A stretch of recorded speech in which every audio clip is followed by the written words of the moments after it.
Hello everyone, welcome back to the class. Today let's begin the new lesson, direct and indirect speech. So first let's discuss the definition of direct speech. We can report what we have been told by using exactly the same words used by the speaker.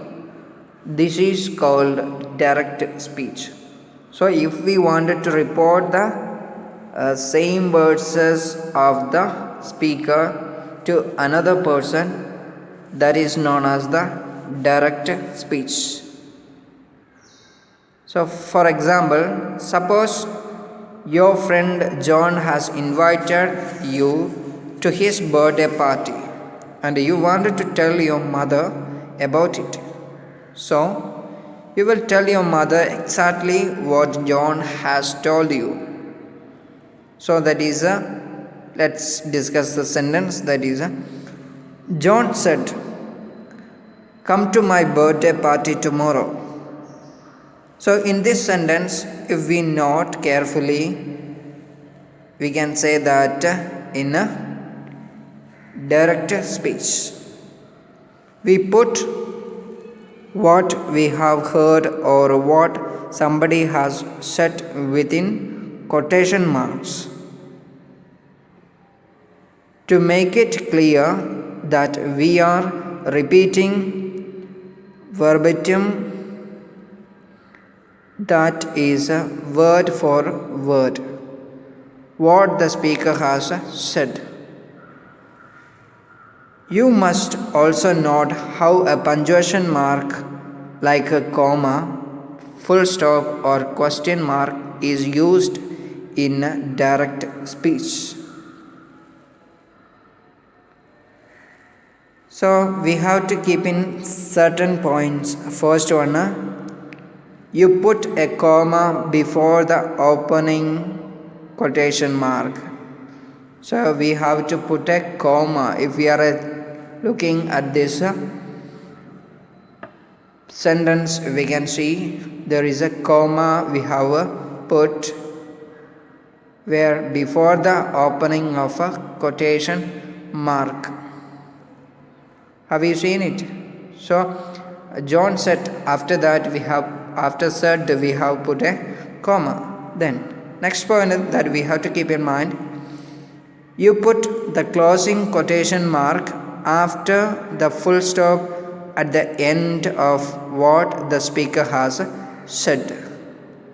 So if we are looking carefully at the sentence, we can see there is a quotation mark, closing quotation mark after the full stop at the end of what the speaker has said. In that sentence we can see speaker said that come to my birthday party tomorrow. After tomorrow there is a full stop, and after that, after the full stop, we can see that there is a closing of a quotation mark. To make it easier for you to remember all this, let's give different names to the different parts of a report made in a direct speech. So John said, come to my birthday party tomorrow.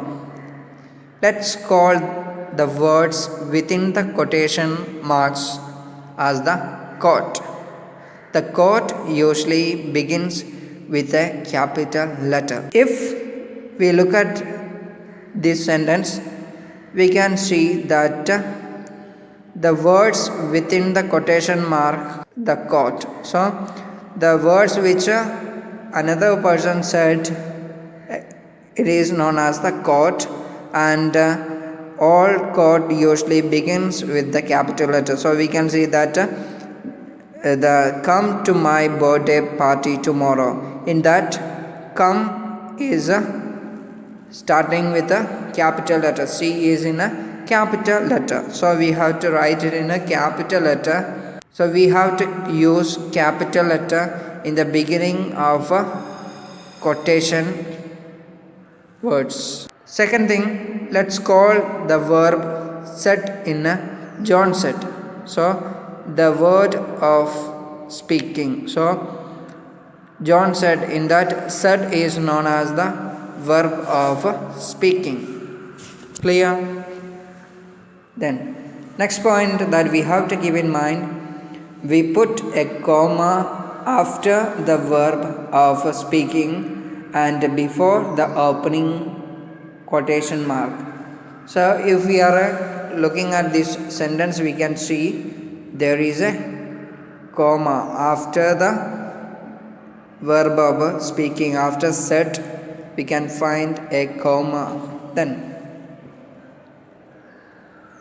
and that comma should be there after the verb of speaking and before the opening of a quotation mark. We can see that quotation mark is after the comma. Then next point, we put the final punctuation mark before the closing quotation mark. So we have to put the final punctuation mark before the closing quotation mark. So if we are looking at this sentence, we can see there is a punctuation, full stop is used before the closing of a quotation mark. Next point that we have to keep in mind, the quote is always put within quotation marks. That we can see that the quote is come to my birthday party tomorrow. That is always, the quotation should be always there in a quotation mark. Opening of quotation and closing of quotation mark. We can see just before the come there is a quotation, opening quotation, and after tomorrow, after full stop, we can see that a closing quotation mark. Now let's examine few more examples from which we can see these quotation marks. The teacher said, please listen to me carefully. So in that we can see that quotation mark, exactly the speaker said it. The words, exactly the words of the speaker. Jayant shouted, I can't hear what you are saying. Mother asked, have you taken your medicine? They cheered, come on, India. So note once again that the closing quotation mark comes after the final punctuation mark of the quote, a full stop, question mark, or exclamation mark. In all the above examples, the quote comes at the end of the sentence. Let's now look at some sentences in which the quote comes at the beginning. So let's see few more examples where the quote comes in the beginning. Hurry up, said John. Please listen to me carefully, said the teacher. I can't hear you, shouted Jayant. Have you taken your medicine? Said mother. So, as usual, the opening quotation mark comes before the quote, and the closing quotation mark comes after the final punctuation mark at the end of the quote and before the verb of speaking. Note that when the quote comes at the beginning of the sentence, the verb of speaking can be placed before the speaker. Said John. Said the teacher. Shouted Jayant. Asked mother. So in this we can see in above sentence that said, shouted, asked. All these speaking verb is placed before the speaker. Here the speaker is John, the teacher, giant, and mother. So before the speaker, here it is used what the verb of speaking is used. But the verb of speaking usually comes after the speaker if a pronoun is used to refer to the speaker. So, usually verb of speaking comes after the speaker if a pronoun is used to refer the speaker. For example, are you happy? He asked. She replied. What a surprise! They exclaimed. So, all above we can see in all these sentences that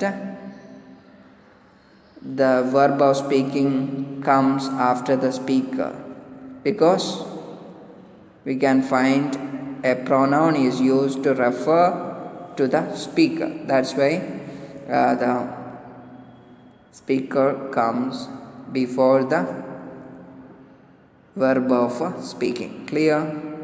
I hope you understand it. All of you please go through your textbook and understand more. This is for today. Bye bye.